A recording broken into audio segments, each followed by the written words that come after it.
Making AI smarter by simulating the autonomic nervous system. The idea of simulating the autonomic nervous system, ANS, in AI is a profound concept that moves us away from treating AI as a static mathematical function and toward treating it as a dynamic, self-regulating organism.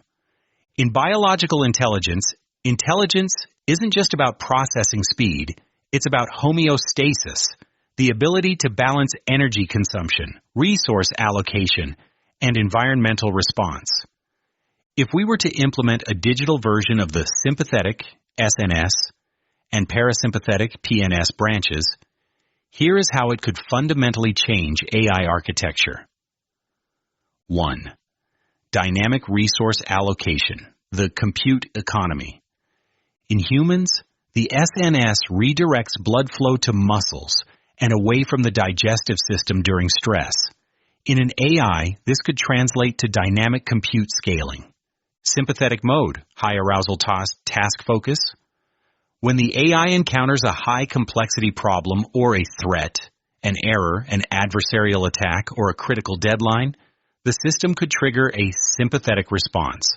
It would divert all available flops, compute power, to a specific subnetwork, increasing precision and depth at the cost of energy and speed. Parasympathetic mode, low arousal maintenance. When tasks are routine or low stakes, the AI shifts to a rest and digest mode. It uses quantized, smaller, or more efficient models, like pruning or distillation, to conserve energy and allow for background maintenance processes. 2. Resolving the exploration versus exploitation trade-off. A major bottleneck in reinforcement learning, RL, is deciding whether to exploit known rewards or explore new strategies. The ANS provides a perfect biological template for this, SNS as exploitation. The sympathetic branch narrows focus to immediate survival and high-confidence actions. This is the AI doubling down on a winning strategy. PNS as exploration. The parasympathetic branch allows for broad, low-stakes scanning of the environment.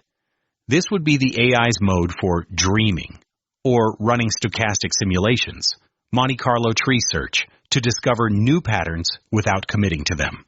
3. Learning and memory consolidation, the sleep analogy. One of the greatest weaknesses of current AI is catastrophic forgetting. Learning something new often overwrites something old. The PNS plays a massive role in memory consolidation during sleep. PNS-driven synaptic scaling. We could implement a parasympathetic phase where the AI isn't processing external inputs, but is instead rerunning its recent experiences, offline replay. This would allow it to stabilize weights and integrate new information into long-term structural memory, much like how humans consolidate episodic memory during REM sleep. 4. Error detection and metacognition. The ANS acts as a feedback loop that tells the brain how to feel about an environment before the conscious mind even processes the details. Sympathetic alarm systems. A simulated SNS could act as a metacognitive monitor. If the system detects high uncertainty, low confidence scores, or high loss, it triggers an alarm that shifts the architecture from a standard transformer to a more robust, error-correcting recurrent network. Parasympathetic refining systems. A simulated PNS could handle the cleaning of the latent space, removing noise, and optimizing the internal representations so they don't become cluttered or hallucination-prone. The challenges? Why haven't we done this yet? While theoretically brilliant, there are massive engineering hurdles. 1. The stability problem. In biology, if the SNS stays on too long, you get chronic stress/heart disease. If the PNS is too dominant, you can't react to danger.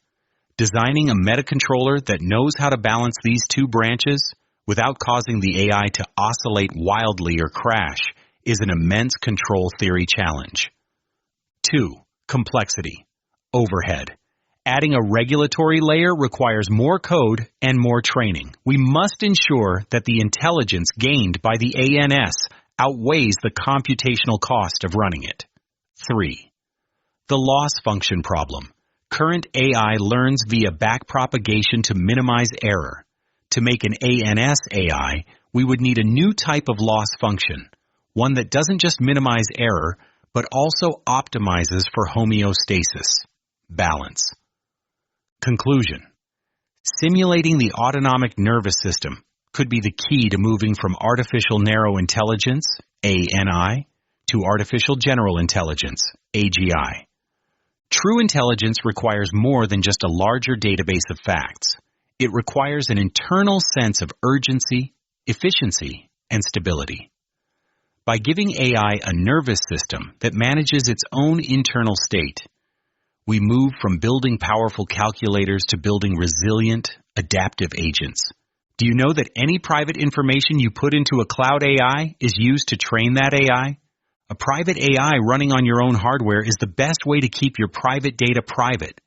I can help you set up a private AI on almost any PC or server. Contact me for a free consultation.